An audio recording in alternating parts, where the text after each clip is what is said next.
Ladies and gentlemen, good day, and welcome to the Muthoot Microfin Ltd Q2 and H1 FY26 earnings conference call hosted by JM Financial Institutional Securities Limited. As a reminder, all participant lines will be in the listen-only mode, and there will be an opportunity for you to ask questions after the presentation concludes. Should you need assistance during this conference call, please signal an operator by pressing star then zero on your touchtone phone. Please note, this conference is being recorded. I now hand the conference over to Mr. Mayank Mistry. Thank you, and over to you, sir. Thank you, Mark. Good morning, everyone, and welcome to the Q2 FY26 earnings conference call of Muthoot Microfin. First of all, I would like to thank the management of Muthoot Microfin for giving us the opportunity to host this call. From the management team, we have Mr. Thomas Muthoot, Chairman and Non-Executive Director, Mr. Sadaf Saeed, CEO, Mr. Praveen, CFO, Mr. Udish Ullas, COO, and Mr. Rajat Gupta, AVP Investor Relations.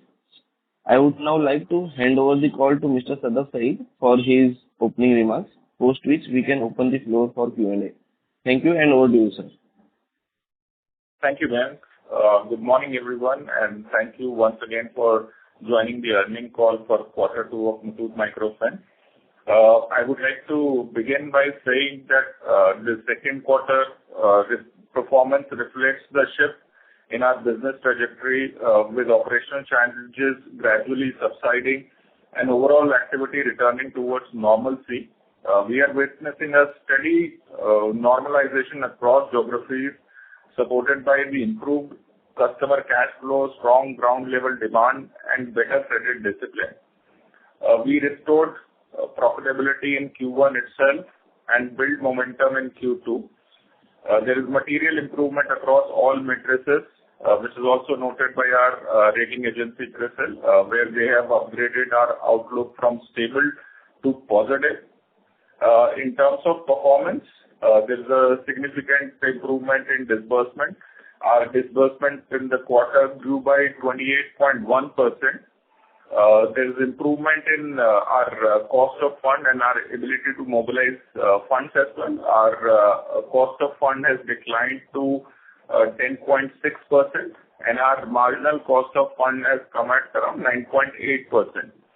The most noticeable improvement is in collections. If you look at our collections, the overdue collections have improved significantly. In the last quarter, we collected around 57 crore from overdue accounts, which is almost 19 crore per month.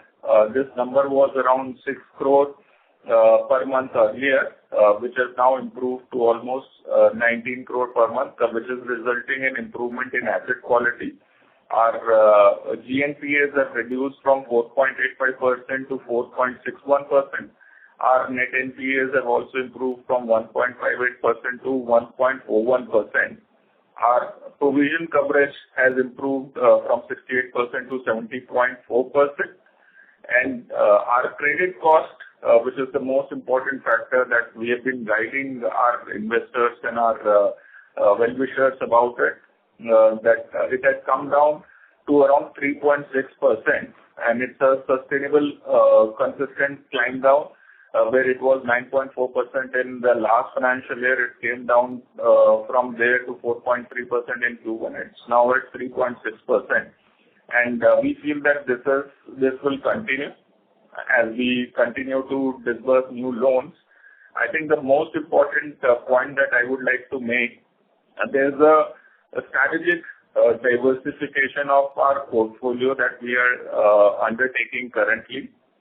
In the presentation, you would have noted there are three products that we have introduced. One is the individual loan, second is micro LAP, and third one is the gold loan product. We have made progress in all these aspects. There is a significance of putting out a presentation of Elizabeth there. That is the kind of customer that we are targeting. I think that story resonates with microfinance progress. One thing that I would like to mention in the microfinance world, there is a transition which is happening, which is we are moving from just focusing on financial inclusion to moving to meaningful financial inclusion. And that is what Muthoot Microfin is all about. We are looking at progressing the lives of our borrowers to the next level, taking them to a journey of entrepreneurship, and Elizabeth is the right representative of that. If you look at that, there is a customer who's from Kerala, a Vipin branch, and she started with us taking the first loan in 2018, and she first borrowing was around 25,000 rupees. At that time, her earnings were only 6,000 rupees. Over the period of the last 7 years, she has progressed with us. Today, she has reached a level where her earnings have reached 60,000 rupees per month, 7.2 lakh per annum. And she is not only working for herself, she's deployed her husband also into her business, and she has employed certain workers as well. So that is the kind of customers that we want to create. In the previous presentations, we have shown that we have done deep analytical work, and we have identified around out of the 34 lakh customers that we have, there are 4.4 lakh customers which have a very high score. We have focused on those customers. In our presentation, you would see the individual loan disbursement that we have done is mostly for customers above 700 score, and those efforts are playing out well. Right now, we have around approximately 475 crores of portfolio in the non-JLG book, out of which 468 crore is the individual loan portfolio, and this portfolio is pristine. There is absolutely no delinquency in this portfolio so far. Though it's a very early days, but there is no delinquency. There is a check clearance rate of 95%. There's hardly 5% bounce rate. That also gets collected within the 3 days. So that is the area of focus for us. Apart from that, gold loans that we are doing, we are right now under a referral scheme. We have already built a portfolio of around 7 crores, so it will further grow in coming months. We have also built a LAP portfolio, which has reached as of today to around 9 crores, and we will continue to build on this portfolio. This will really differentiate us from many of the competition and also help us build a sustainable long-term earning profile. The most important aspect I would like to mention here is on all parameters, there is improvement in performance. There's improvement in net interest margin. Our net interest margins have reached to around 11.9%. Our cost of fund has come down. Our operating cost is stable right now, around 7%. Last quarter it was 6.9%, but in the long run, as more and more disbursements take place, that operating cost will come down. But the most important factor, which is the credit cost, it is steadily coming down, and we are quite confident that our guidance, which was 4 to 6%, we will be at the lower spectrum or below that definitely in the coming quarters. And disbursements are taking place. We have been able to grow our AUM. Our AUM today stands at 12,558 crores, which is quarter-on-quarter a 10% growth if you look at from the last quarter annualized base.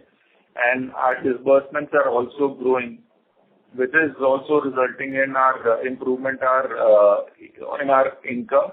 And most importantly, PPOP, we have increased by 7.5%.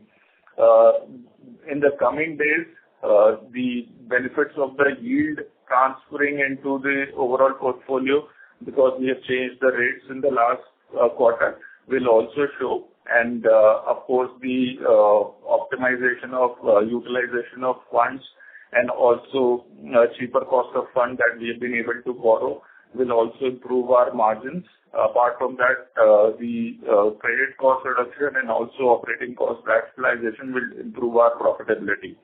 We are very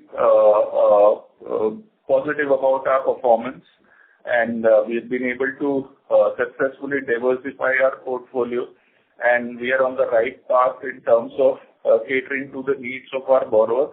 The focus right now is on retaining our existing customers and ensuring the customers that are unique to us remain unique. If you look at our unique percentage count has reached to around 39%, and that is what we are trying to do, is to cater to the entire need of that borrower. And that is where this bouquet of products, which is individual loan, this LAP and gold loan will come out handy. In the last half year, we have disbursed 4,000 crores of loan. And if you look at the quality of this portfolio, the 0 plus is hardly 3.8% of the overall portfolio. And if you look at in the 30 plus is 0.5%. So this portfolio is really behaving well. And this is giving us the confidence. Then in coming months, we will be able to kind of build a very, very robust, profitable portfolio, and we will be able to achieve our targets. If you look at our guidance, we have met on all parameters in terms of growth. We are around 10% quarterly growth. In terms of net interest margins, we are improving. We are at 1.9. We have guided to around 12.7 maximum. We definitely will be able to achieve that. On the ROE, also we are quite confident that we will be able to achieve. On the credit cost, we are much ahead of our guidance.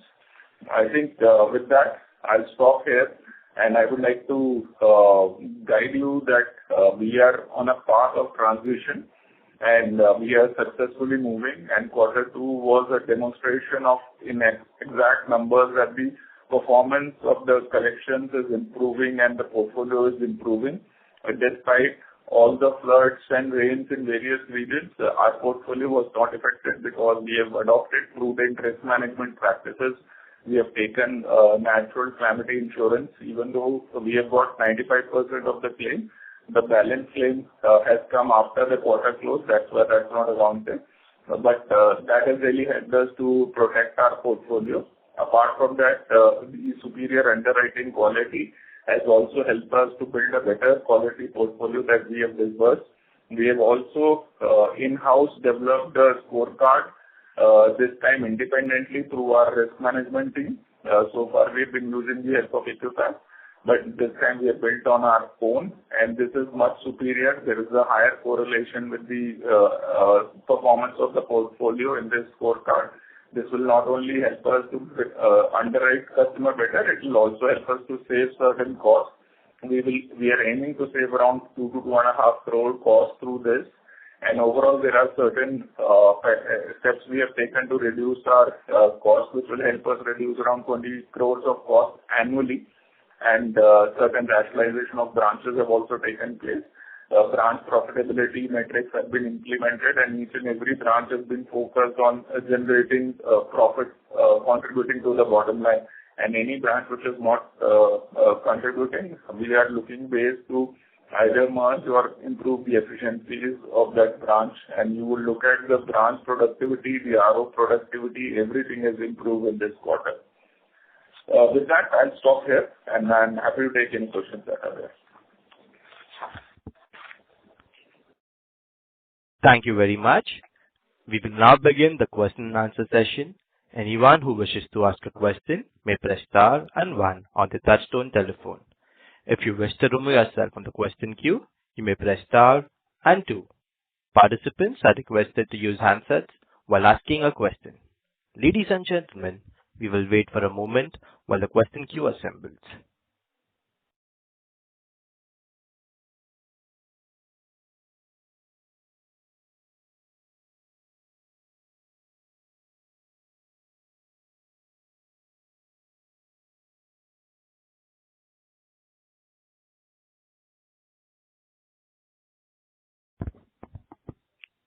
The first question is from the line of Shubhranshu Mishra from Phillip Capital. Please go ahead. Hi, Subhash. So I'm just looking at the micro LAP and the gold finance part. So of the disbursements, what part is micro LAP and what part is gold loans? The second other question was, how do we ensure that there is no debt aggregation or any kind of other loan that is getting settled in gold finance, or there is we are avoiding any kind of debt aggregation in Micro Lab? The third part is, do we have enough, have we invested enough for the collection infrastructure of these new products? Thanks. Yeah, thanks, Subhanshu. I think on the first part, if you look at, we have given a slide which is giving a breakup of what are the various products. Slide number 10. We have around 2,274 crores of disbursement in the quarter, out of which around 2,015 crore is IGL business, around 253 crore is the individual loan business, and around 5 crore at that moment for the last quarter is the business which is LAP as well as gold. Gold actually at that point of time just started, so around 1 million odd is gold. The rest is all LAP loan that we have done. That is the breakup. In terms of your question, whether there is overlap of businesses, so we are following a policy where we are giving LAP or individual loan, which are larger tickets. There is only one credit line with the customer from Muthoot side. So if the customer was an IGL customer, we are actually closing that loan, and there is only one line of credit with that customer. And these are all performing customers. They are having more than 700 credit score with credit bureau score. So there is no default and nothing. We are making sure that we don't overexpose the customer. On the gold loan, it's a referral scheme as of now, where we are taking the lead and passing it on to our FinCorp team, and FinCorp is disbursing the loan against the gold. This is a loan which is a parallel loan along with our IGL loan continues. The average ticket size there is around 90,000 rupees. And you had one more question. Do we have enough collection infrastructure? Have they invested in the collection infrastructure for individual loans and micro? Yeah, so individual loan is entirely on a digital platform. So this was backed by eNACH. As I said, we are seeing 95% clearance on time. So all the installments are on 5th of the month, and all the installments get cleared through eNACH. Whatever is the residual bounce is followed up, and that also the customer either transfers the money, or if he wants to get that collected, that also is collected by the branch. But there is minimal cash collection, entirely completely digital, which is there in individual loan. LAP and gold is actually a bullet repayment kind of a product. The most important thing, even as we said today, yesterday was the installment date for the November installment. 92% of the installments are cleared in the same day, and there are around few installments which are left, 1,500 out, that they will also get cleared in day 1, day 2. Understood. And if I can just squeeze in one last question about treasury operations. Have private banks as well as PSU banks, however, more of private banks, started taking more positive view of the microfinance players, and especially about us? Have they been increasing lines? Have they been negotiating on various rates, and have the rates been coming up?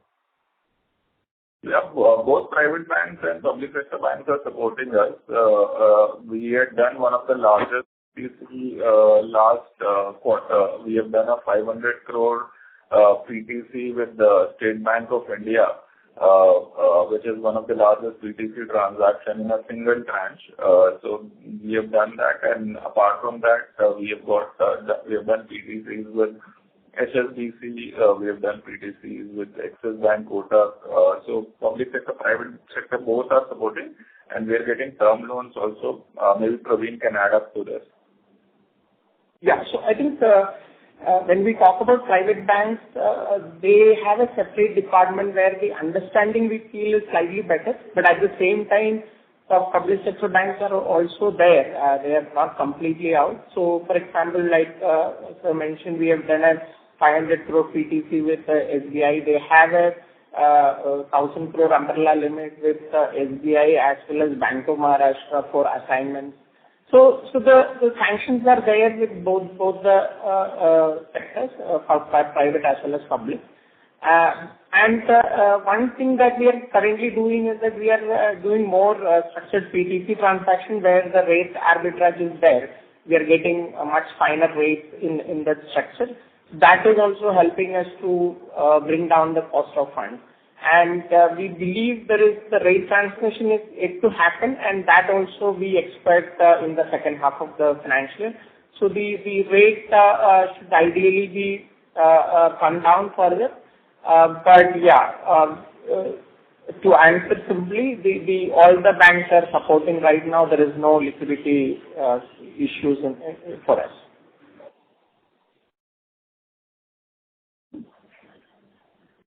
Thanks, Blanche.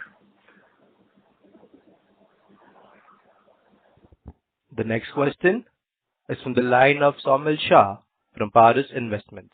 Please go ahead. Hi, management. Good morning. My question was on the collection efficiency. So for the month of October, is that further improved compared to the previous quarter? Yes, Saumil, thanks for the question. It has improved, though there was a lot of holidays during the quarter. There was Diwali, Dussehra, as well as your Chhath Puja. So I can say that it has remained stable as was there in September. So it has remained stable. Okay. So I think the overall it was 93.3. So it is stable for this same, around same percentage. Yeah. Okay. And on the credit cost, as you mentioned that it's about 3.6% for Q2. So going forward in the remaining half of this year, can we expect it to improve further? Yeah, definitely as a percentage it will improve. So we don't want to jump the gun and revise the guidance, but we are confident on the portfolio quality that we are originating, especially the individual loan and the secured product and also the IGL loan that we are doing, that the asset quality will improve. If you look at from the absolute number, in the first quarter, the credit cost was 132 crores. In the second quarter, it's 111 crores. So overall, around 244 crores the credit cost, 243 crores. And we were budgeting around 300 crores. So it is much lesser than what we had anticipated. Going forward, I believe this trend will continue. The only thing is that with the growth in the AUM, for the standard asset provision, we would have to carry something. So that will have an impact. If you look at our stage 1 provision has improved. So that will be there. But overall, we anticipate the credit cost will be much lesser than what we had projected. Okay. And what would be the steady state credit cost guidance, for next 1 or 2 years? So, we will be settling around this 3.54% or it would be better?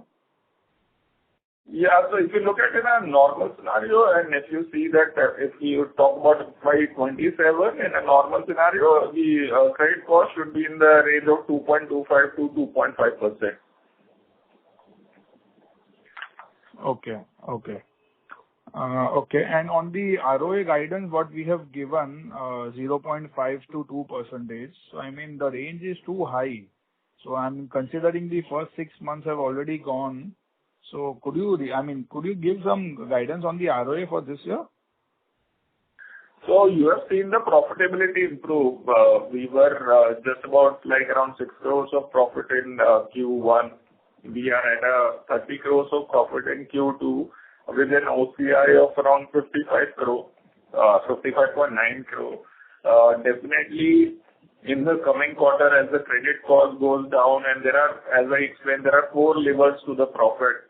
One is our margins are gonna improve as we have increased the lending rates for our customers based on our credit costs.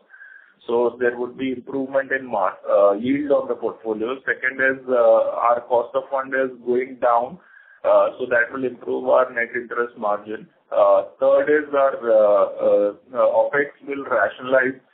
We have around 7% OpEx now. Now that disbursements have started to pick in, we will even in the October month, we have done good amount of disbursements despite so many holidays. So that momentum will help us rationalize the cost, and the credit cost is coming down. So all four levers will help us to improve profitability. We have guided towards 2% ROA. We are pretty confident that we will be at the upper spectrum of our guidance only. Okay. So are we confident that the exit quarter may be around 2% ROA? If you analyze, including the OCI number, we are already at 1.8% ROA, including the OCI component. So, we are very confident that we would be around 2%. Okay. Okay. And so my final question on the overall cost to income. I mean, in last 1 year, it has increased a lot. So, going forward, what would be our normalized cost to income ratio? Because I think last year it was about 47 or 48%, and now it's almost around 60%. Yeah. So, cost to income actually has started to come down. Of course, last year, it was much lesser because there was much lesser kind of stress in the portfolio at the beginning of the financial year. But now that disbursements have also started to come in, the cost to income will go down. Both on the income side also, you will have an kind of an improvement because of the yield. And on the cost side also, there is a rationalization which will happen because of economy of scale as well as our measures that we have taken. Definitely, we will be in low 50s and trying to bring it below 50 in the current financial year. It is improving quarter on quarter, month on month, and as I mentioned in my opening remarks, we have put branch profitability metrics now. It's a system-driven kind of an approach. Every branch is tracked for the profitability and contribution to the bottom line. So we are taking various steps to ensure that cost to income is absolutely in control. Of course, coming back to the same level of 45 and below might take a little bit more time, but we are very sure that in the coming quarters it will go down. Okay. And on the microfinance, I mean, overall, I mean, are we seeing all green shoots now happening? So yes, like definitely, as far as we are concerned, we are witnessing a lot of green shoots in terms of our operations. One is the diversification, second is the collection that is happening, the cash flow at the bottom is improving. The disbursements are better.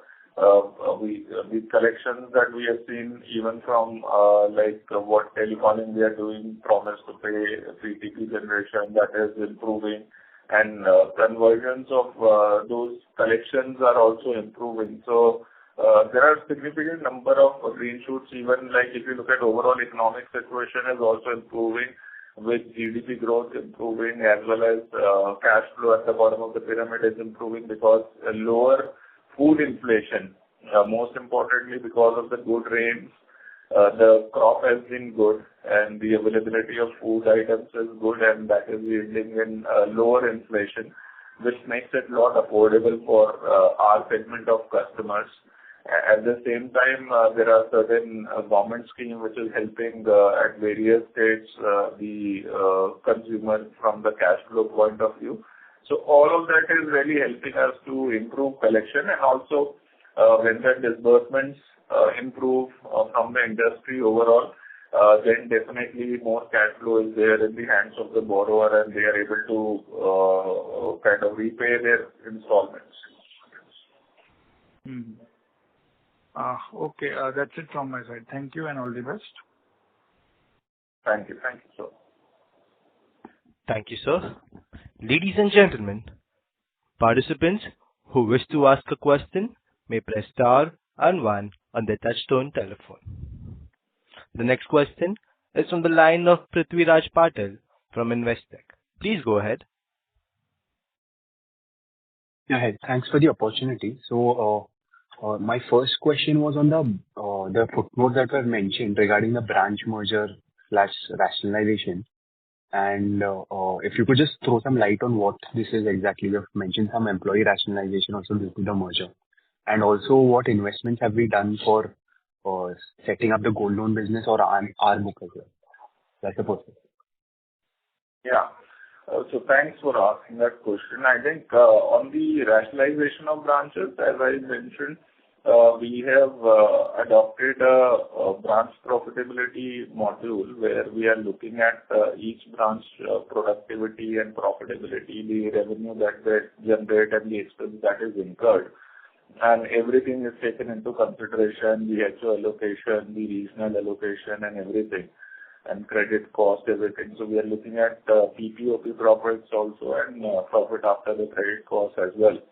And based on that, we are identifying the branches where we feel that there is no potential of growth and also the turnaround. So we are either merging those branches or closing those branches. So we have identified 84 such branches, out of which around a few branches we have already closed, and a few would be getting closed. We have served the notice and everything. And when the branches get closed, those staff are also kind of given an option to move to other branches, or they are eased out if they don't want to move. So that is the exercise that we are taking place, which is taking place. And with that exercise itself, we feel that we will be able to save around 50 odd crore in a full financial year, in the next financial year. We are also simultaneously opening new branches wherever we are expanding, like in Assam, we have opened branches. In Andhra and Telangana, we have opened branches. The newer territories we have entered. But rationalization is more to ensure that productivity of the branch remains. And you had another question? If you look at this... On the... yeah. Yeah, on the gold loan part, just the investment in the gold loan branches. Yeah. So this is the advantage of being from a Muthoot Powerchain group, and this is the advantage we have over all our competitors, that within our group there are enough and more know-how as well as infrastructure to do multiple businesses. So on the gold loan side, without any additional investment, we are doing this business. We are in partnership with Concall. We have just approved in the board a business correspondent relationship where we would be sourcing the business and we will be referring them to Muthoot Concall branch, and they will be booking the loan, and we will be getting a fee on that portfolio. That also brings in loyalty of the customer, and once the customer is having a secured loan with us, then definitely she is more likely to continue to have a healthy relationship with us. So that is what we are leveraging on. We are not putting in separate infrastructure for gold loan branches. With the help of Concall, we are building this portfolio. And similar is for individual loan business. We are doing it completely with our own infrastructure. There is no separate infrastructure. There is only centralized team which is there for underwriting this portfolio. It is being done at an analytical level where we are identifying good customers which have more than 700 score and giving them an individual loan offer without any incremental cost or separate branches and stuff like that. And this will also help us rationalize our operating costs, because the AUM at the branch is building without any additional cost, and collection also, the burden is not on the relationship officer. This is entirely e-NACH-backed product. So there also. And in LAP loan also, we are leveraging from the same branches. There is an underwriting team which is separate. But apart from that investment, there is no other investment that is required to build this portfolio. Of course, LAP is a portfolio which requires a little bit more time to build, but it stays on the book longer. So it will slowly, gradually build it to a level that we want ideally. And all of this will help us rationalize our costs and improve branch profitability. Yeah, thanks. And just another question on the asset quality of the micro lab portfolio. If are we witnessing any stress in the micro lab space? And also, since we've utilized all the management overlay, are we considering doing additional provisions for this overlay in the future, or how do we look at this? Yeah, I think on the credit cost from LAP is considered, we don't have any delinquency at all in LAP portfolio so far. Of course, it's a very small portfolio and a very recent portfolio, but so far we don't have any delinquency there. On the management overlay, we had a 230 crore overlay at the beginning of the year, which was consciously built for the portfolio which was affected in a particular state, and we have absorbed that overlay. We feel that right now our provision coverage, which is around 70%, and if you look at our stage 3, which is around 1.3, stage 1, which is 1.39%, and stage 2, which is at 7.7%, we have adequate coverage. We don't need to have any management overlay. Overlay in India is only in a situation which we have uncertainty and we don't know what is. We are quite confident of improvement in our asset quality and the way we are building business. So at the moment, we are not planning any management overlay. We think that the cover that we have of 70% is more than sufficient. And if you compare our competition, our credit cost is lowest among the competition, and our provision coverage is among the highest in the competition. So we are quite comfortable with that position. Okay, thank you. Thank you. Thank you. The next question is from the line of Darshil Zaveri from Crown Capital.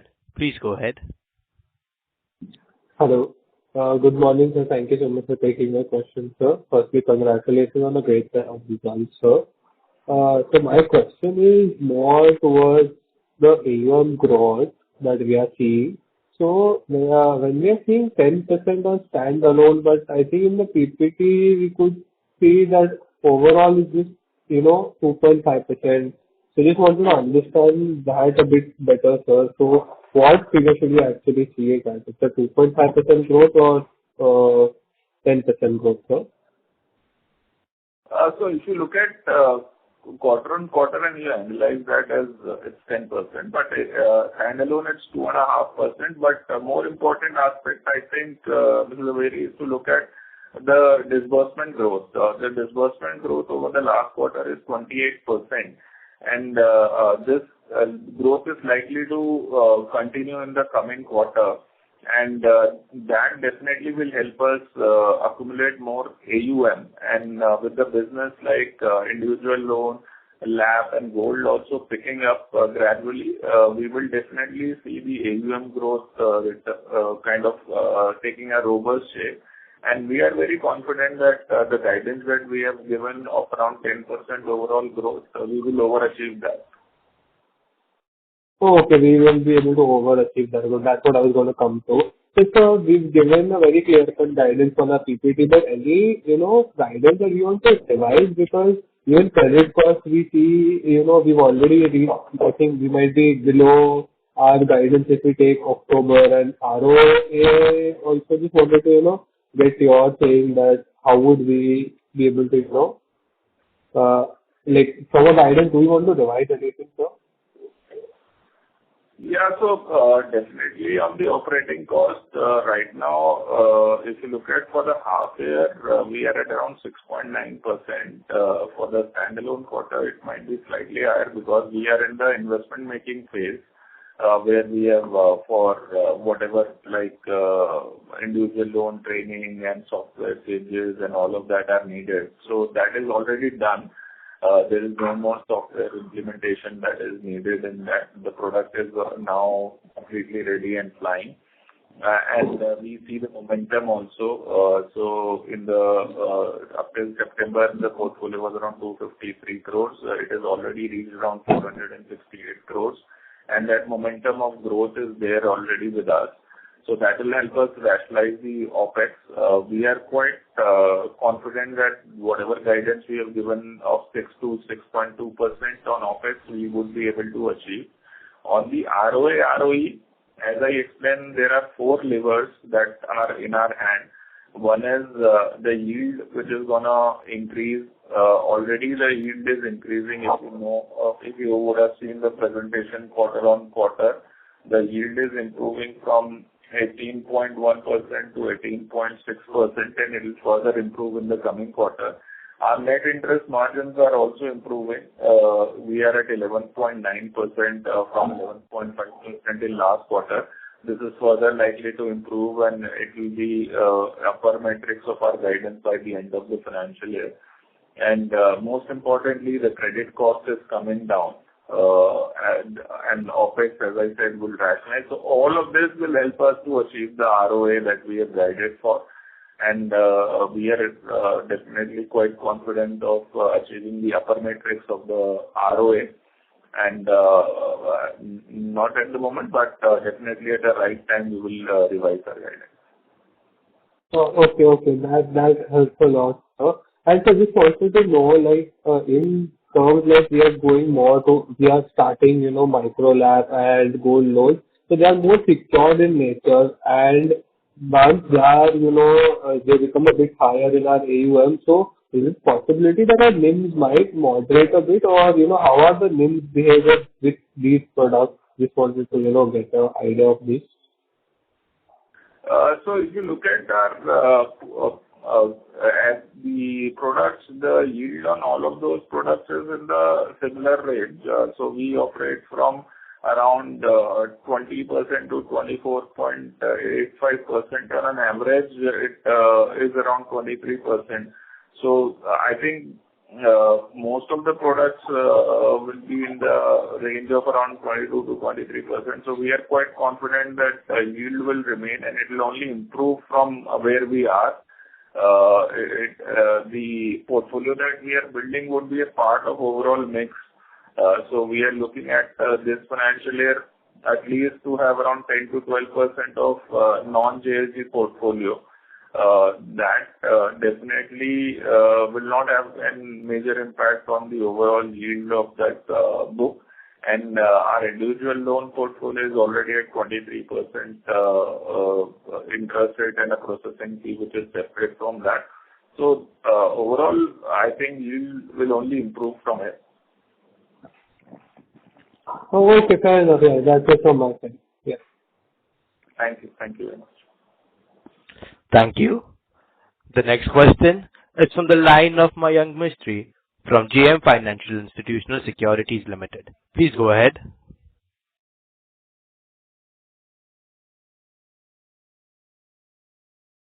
Hello. Yeah. Yes, sir, you're audible. Yeah. So, sir, my question is mainly on the ticket size. We are seeing that across the players, the ticket size is increasing for all the MFI players. Now, this is happening because of the indebtedness of 2 lakh, which is limited to each customer. So, how far can one MFI go in terms of ticket size, higher ticket size, where there is a possibility that one can offer more discount in order to gain higher chunk of this 2 lakh ticket, 2 lakh of debt to each customer. So my question is only on the ticket size. How is this calculated, and how do you see the yields decline here in case that such kind of competition occurs? Thanks, Mayank, for asking that question. I think one thing is that everybody is focusing on retaining the customer. If you look at our disbursement, 65% of our disbursement are to existing customers, 35% are to new to Muthoot customers. So as the focus on the existing customer improves, the customer who is progressing in from first cycle to second to third to fourth, definitely the ticket size will improve and the average ticket size will increase. Having said that, if you look at our products on the individual loan, the average ticket size is around 1.3 lakh. In the LAP product, it's around 3 lakh rupees is the average ticket size. On the gold loan product is 90,000. On the main core product, which is the IPL product, the average ticket size is around 60,000. So I think that will remain. The most important part is that if you look at our composition of our customers, the unique customer count is improving. Almost 39% of our customers are absolutely unique.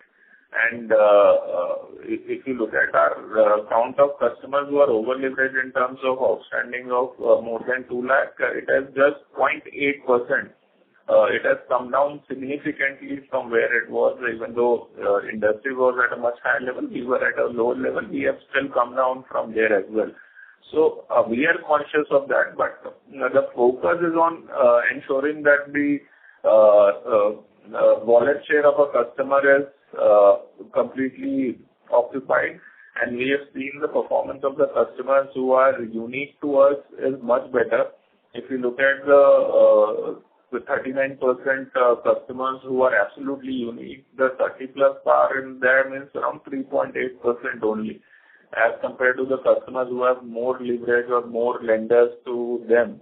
If you look at us plus 1, then it's 5.1%, and if it goes to us plus 4, which is the higher spectrum, it's around 45%. So that is what we are avoiding. And the portfolio quality, and as I said in my opening remarks, the transition that is happening in microfinance industry from providing access to credit, moving to meaningful credit to the borrower. So that is what we are focusing on. That's why the average ticket size is moving steadily. So then what would be our yield differential to these customers versus the unique? So, from a yield point of view, definitely, for a customer whom we are giving individual loans, we are earning around 23% yield on that portfolio. The most important part is the OpEx on that portfolio is much lesser because this is already an existing customer, and we do major part of its underwriting through our analytical tools, where we are able to get a score on the customer, our credit score also, at the credit bureau score.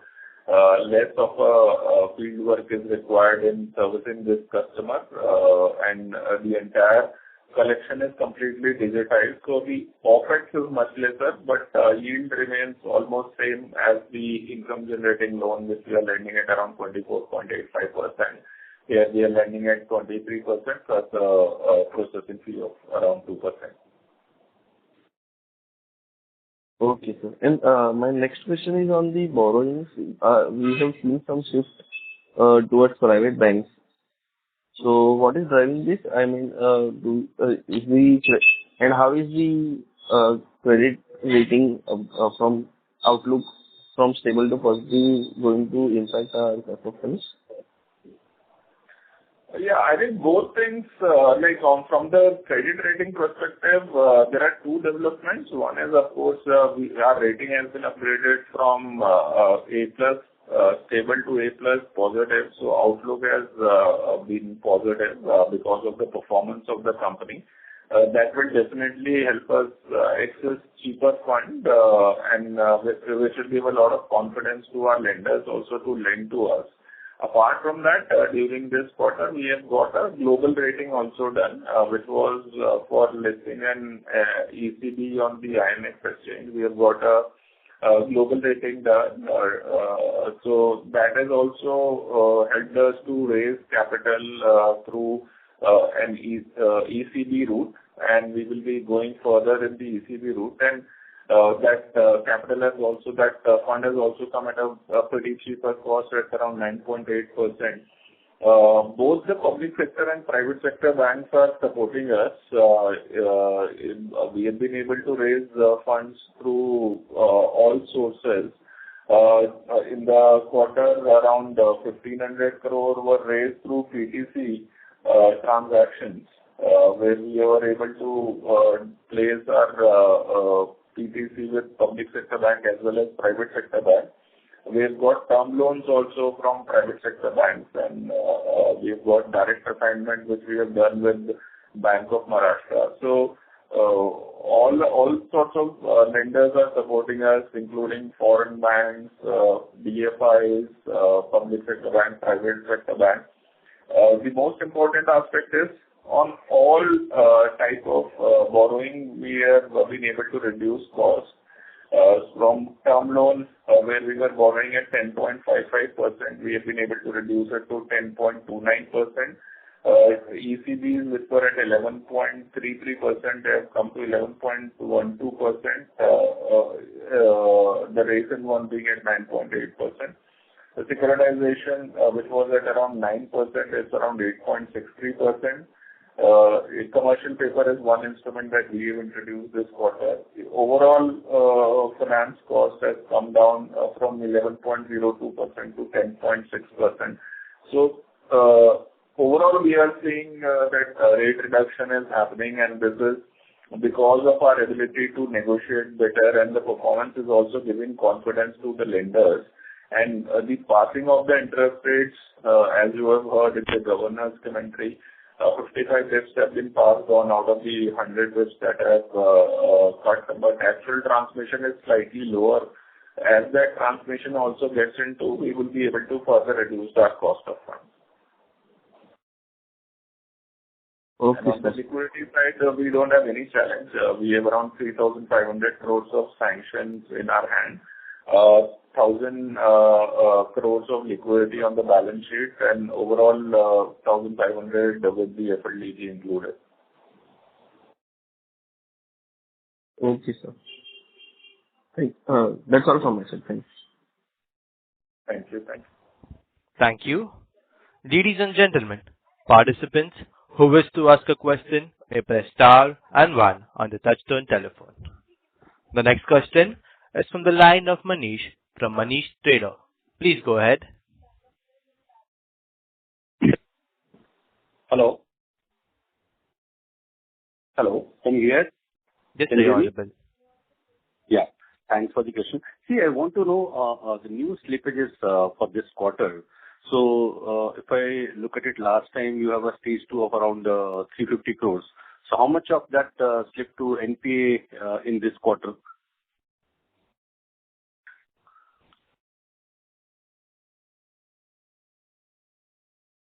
Yeah, the fresh accretion, if you look at, overall, like we have a pool of around 450 crores of NPA portfolio, out of which there are certain write-offs that we have taken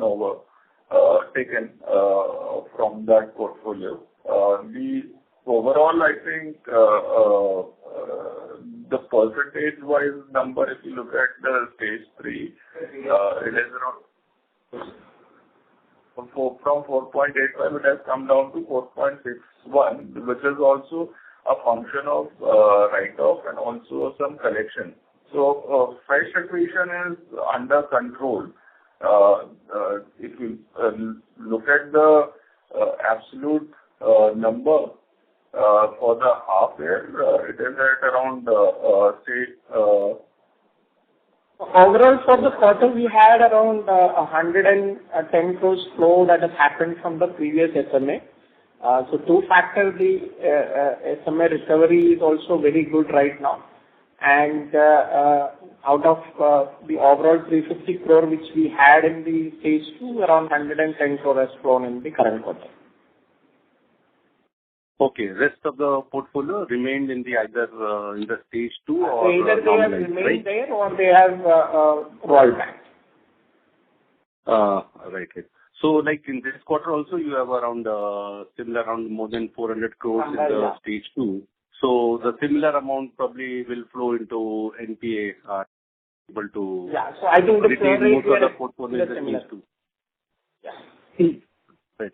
And also, if you can throw a light on the underwriting model you were talking about, which you have made in-house. So will it increase your rejection rate, or how will it impact your overall performance? Yeah, our input, we have actually put in filters. So our throughput has improved because we are at upfront only identifying the customers which not fit our credit criteria. So that way, the wastage of effort has been reduced. But definitely our model will help us to identify better customers because as I said, in the individual loan, we are focusing on 700 plus score. Even on the IGL portfolio, where we have implemented the in-house developed scorecard, which is helping us to reduce delinquency. Of course, that the performance of the scorecard would be seen in coming years. But it is definitely having better correlation than our existing scorecard. We have tested that, and it has helped us to reduce. So definitely the rejection rate after the guardrail had increased, but now it has reached a level where there is a better understanding in the field in terms of like what kind of customers we are able to disburse. And there is also pre-filtration happening. So the rejection rate is actually coming down nowadays because the login has also reduced, where we used to log in around in a quarter around 10 lakh odd files. We are logging in around 9 lakh odd files. 10 lakh 20,000 was earlier quarter, around 9 lakh files. But the throughput has improved. We are able to disburse more loans as compared to what we were able to disburse last time. Thanks a lot. Yeah. So, Thank you. Due to time constraint, that was the last question. I now hand the conference over to Sadaf for closing comments. Over to you, sir. Thank you very much, everyone. Thank you for your questions. As mentioned during the presentation as well as in the opening remarks, I would like to reiterate that this is a transformation and transition process that we are going through, and we had given certain guidance. All of those parameters we are committed to, and we will overachieve on all those parameters. Most importantly, the credit cost, which has improved from earlier year of 9.4%, already it has come down to 3.6%, and we are confident that it will go even lower in the coming quarters. The profitability in the organization has improved from 6 crore in Q1 to 30 crores in 30.5 crores in Q2, and total comprehensive income of 55.9 crores, which is taking the overall net worth to around 2,702 crores, and a capital adequacy of almost 29%, is helping us to grow. The growth momentum is back, and profitability, we will be able to achieve our ROE target because we are very confident that our yields will improve as we progress, and more customers we are able to lend at the newer rate, and also there is lesser NPAs. Secondly, our cost of fund is coming down, which will help us improve our net interest margin, which is already improving quarter on quarter. Thirdly, our growth in disbursement will help us to reduce our OpEx, which will help us improve our margins, and also our credit cost is going down. All of this will translate into better ROA and ROE in the coming year, and we are quite confident that we will be able to achieve the 2% ROA guidance that we have given on the upper metrics. And we look forward to your support. Thank you for joining the call. On behalf of JM Financial Institutional Securities Limited, that concludes this conference. Thank you for joining us. You may now disconnect your lines.